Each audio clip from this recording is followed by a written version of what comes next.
Bueno, estamos aquí con Melissa Álvarez Correa de el periódico El Tiempo, quien quiere conversar sobre el tema del pico y placa en Medellín. Bueno, profesor, como yo le comentaba, es importante pues como para nosotros hacer un análisis sobre qué tan efectivo puede ser este nuevo pico y placa, o bueno, más bien las variaciones que van a implementar esta vez al pico y placa, teniendo en cuenta que se realizaría para los vehículos cada 15 días por un día completo. Entonces, es importante que comencemos hablando un poco, venimos de muchos años de pico y placa y se ha notado que la medida no es del todo efectiva. Se espera que pueda tener un impacto el que sea una jornada completa y no una franja de horaria por la mañana y otra en la tarde. Bueno, veníamos de un pico y placa de 4 placas diarias y ahora va a ser una placa diaria. Si ya no era tan efectivo con 4 placas, menos con una sola. Va a ser menos la reducción de tráfico que va a lograr. Ahora, la diferencia de que sea todo el día, lo que sí va a hacer es que la gente que le toque la restricción ese día no pueda cambiar de horario, sino que tiene que dejar el vehículo en casa. Anteriormente, pues un 60 a 70% de las personas cambiaban de horario y un 30% lo dejaba en casa. Entonces, las horas previas al pico y placa y posteriores al pico y placa, pues sí van a tener un alivio pequeño en ese sentido de que esos vehículos definitivamente no van a estar.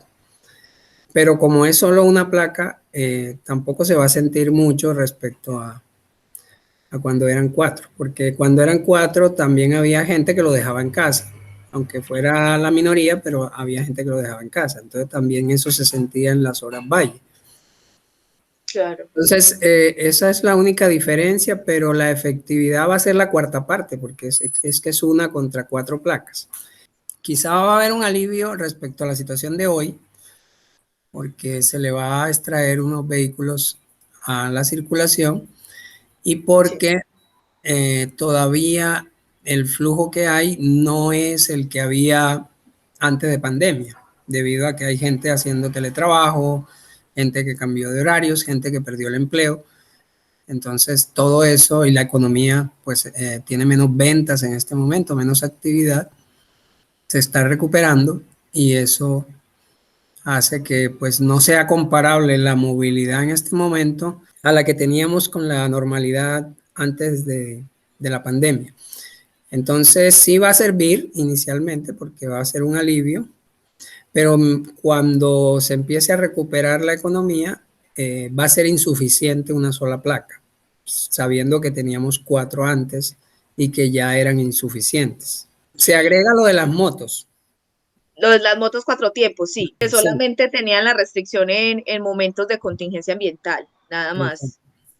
se agrega lo de las motos, eso sí es una novedad, porque las motos solamente estaban restringidas las de 2 tiempos Los tiempos, y esas ¿cierto? motos cada vez eran menos. Entonces, por lo tanto, esa restricción no se sentía.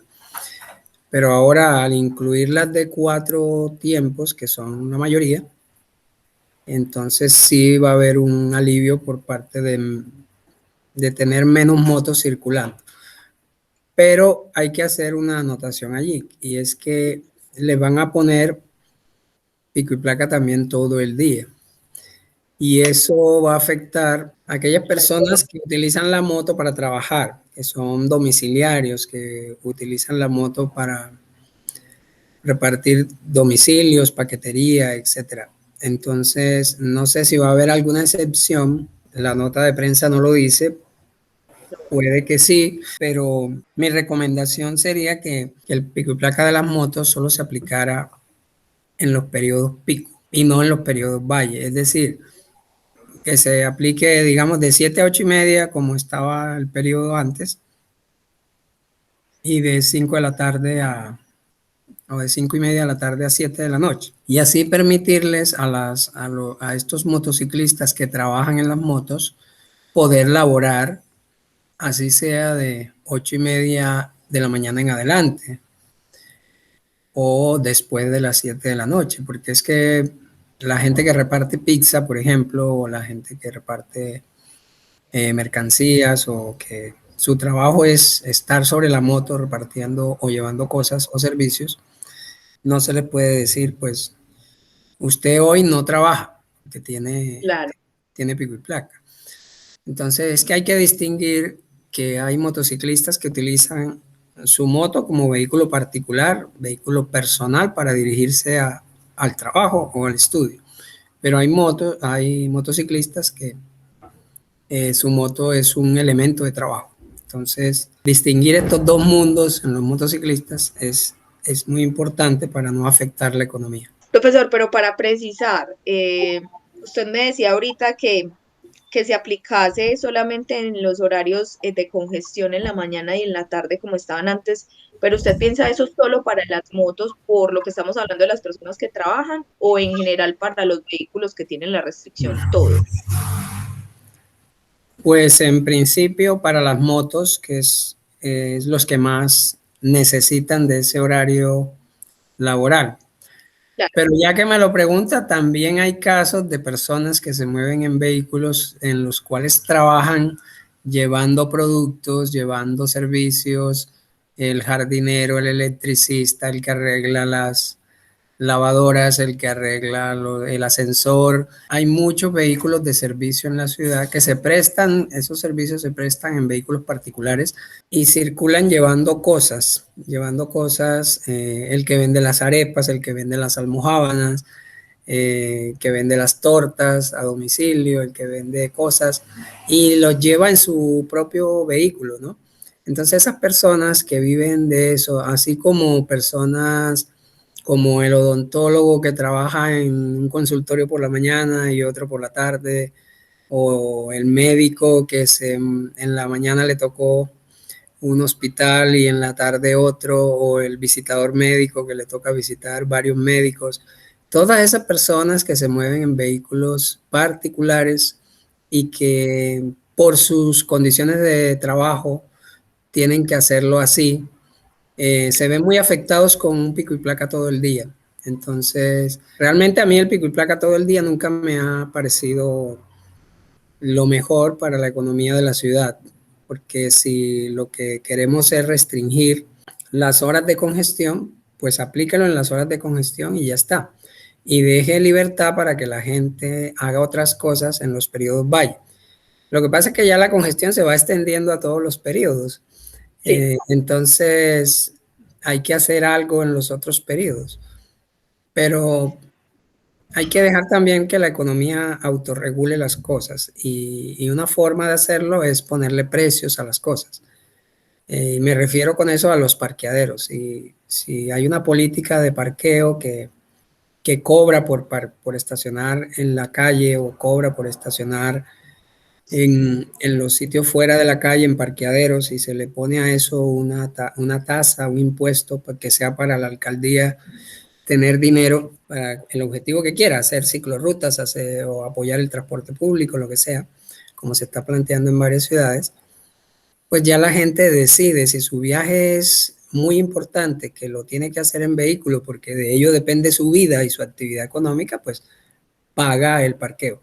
Y aquellos que no, que su viaje lo pueden reemplazar por un viaje en bus o en bicicleta o en metro, pues para no pagar ese alto costo del parqueo, pues se cambiarán de modo.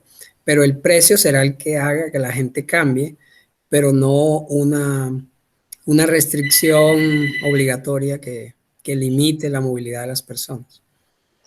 Profesor, pero puede ser como ocurre, por ejemplo, en Bogotá, que el costo es por minuto y no por hora y que ningún centro comercial tiene este servicio, sino que es aparte y que desincentiva el uso del carro. Puede ser un ejemplo. Sí, esas tarificaciones por minuto es una de las modificaciones que se puede introducir. Es un poco más justa con el tiempo que usa el usuario, pero también es más costosa para los que se demoren demasiado tiempo estacionados.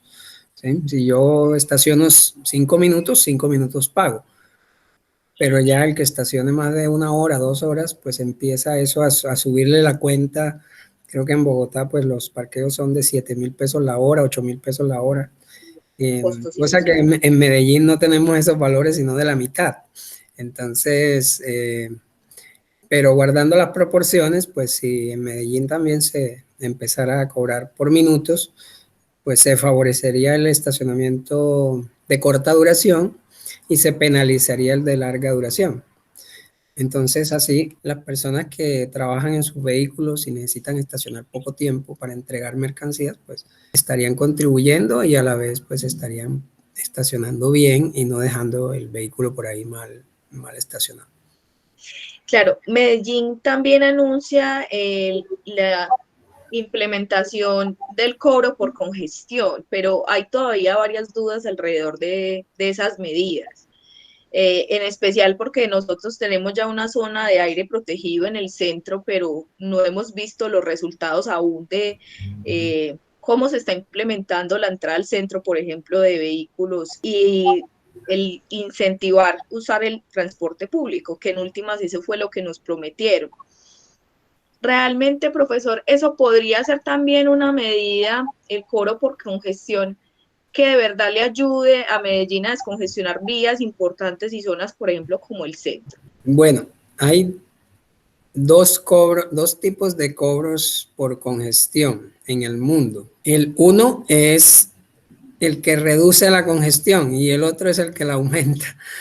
Y voy a explicar por qué. Bueno, el que reduce la congestión es el que se aplica en Singapur, Londres, Estocolmo, Gotemburgo, Milán, Roma, o sea, en ciudades de países desarrollados que han aplicado esta medida, se paga por entrar a la zona congestionada. Y se paga un pago electrónico, un pago que se hace a través de un chip, de un tag que lleva el vehículo, de alguna tarjeta que lleva el vehículo, como el Flypass que se utiliza en los peajes. Los peajes. Exacto. Sin detenerse, el vehículo pasa, le leen la tarjeta y le descuentan de esa tarjeta o le leen un tag y luego le mandan la factura a la casa, como se hace en Chile, en Santiago de Chile, en las autopistas urbanas. Entonces ahí eso ya está inventado la tecnología y muchas ciudades del mundo, bueno, no son muchas, pero más de 10 sí lo aplican dentro de las ciudades. Ahora Nueva York está discutiendo implantar también esa medida en Manhattan, aunque ya algunos túneles tienen peaje por entrar al centro, quieren cobrar por moverse dentro de Manhattan. Ese es el peaje que reduce la congestión. Ahora les voy a hablar del cobro o del cobro por congestión que no reduce la congestión. Es el que aplicamos aquí en Colombia y se aplica ya en Bogotá, en Cali y ahora se está hablando para Medellín. Y es simplemente una exención al pico y placa. Es decir, yo pago para que me dejen salir el día que tengo pico y placa. Entonces, ¿por qué no reduce la congestión? Porque si ya yo tenía pico y placa y no iba a salir, pues eso ya era una reducción a la congestión. Pero si pago y salgo, pues entonces estoy aumentando la congestión. Allí en ese caso, el sentido que esto tiene es porque se dieron cuenta, aquí en Colombia nos dimos cuenta que con el pico y placa, a algunas personas que tienen alto poder adquisitivo se les incentiva a comprar un segundo vehículo. Entonces, el análisis fue el siguiente. Si ya esa persona se va a comprar el segundo vehículo, no hay quien lo detenga y de todos modos va a circular en un vehículo o en el otro. Entonces, igual va a congestionar. Entonces, antes de que congestione, busquemos el mal menor. El mal menor es, venga, yo lo dejo congestionar porque de todos modos usted lo iba a hacer con un carro o el otro. Más bien, antes de comprarse el segundo vehículo, porque esto es una medida que lo que busca es incentivar que la gente no se compre el segundo vehículo, pague algo a la alcaldía, a la municipalidad, y yo le dejo sacar el mismo vehículo todos los días para que no tenga que comprarse un segundo vehículo. Es decir, el dinero que tenía destinado a comprarse ese segundo vehículo, digamos que tenía 50 millones de pesos para comprarse ese segundo vehículo, el municipio le dice, venga, deme de ese dinero 4 millones anuales, le dice Bogotá, o 3 millones anuales, le dice Cali, o cualquier valor anual. Y con eso yo le evito que tenga 2 garajes, 2 SOAT, 2 mantenimientos, 2 técnico-mecánicas, estar pendiente de 2 carros, 2 impuestos, etcétera. Entonces, usted siga utilizando su vehículo y contribuya con la ciudad por la congestión que está causando. Entonces, digamos que es una congestión consentida, es una congestión ya asumida, que nos echamos al dolor de que la vamos a tener, pero que por lo menos nos está aportando dinero que se puede utilizar para otra cosa, para mejorar el transporte público, las ciclorrutas, los andenes o cualquier necesidad que tenga la ciudad. Entonces, ese es el nuevo, digamos, el otro tipo de cobro por congestión, que no reduce la congestión, pero que sí logra un recaudo que por lo menos aminora los perjuicios que esta está causando. Profesor, muchas gracias por abrirnos este espacio. Bueno, Melissa, que estés muy bien, que tengas un feliz día. Bien, igualmente, hasta luego. Hasta luego.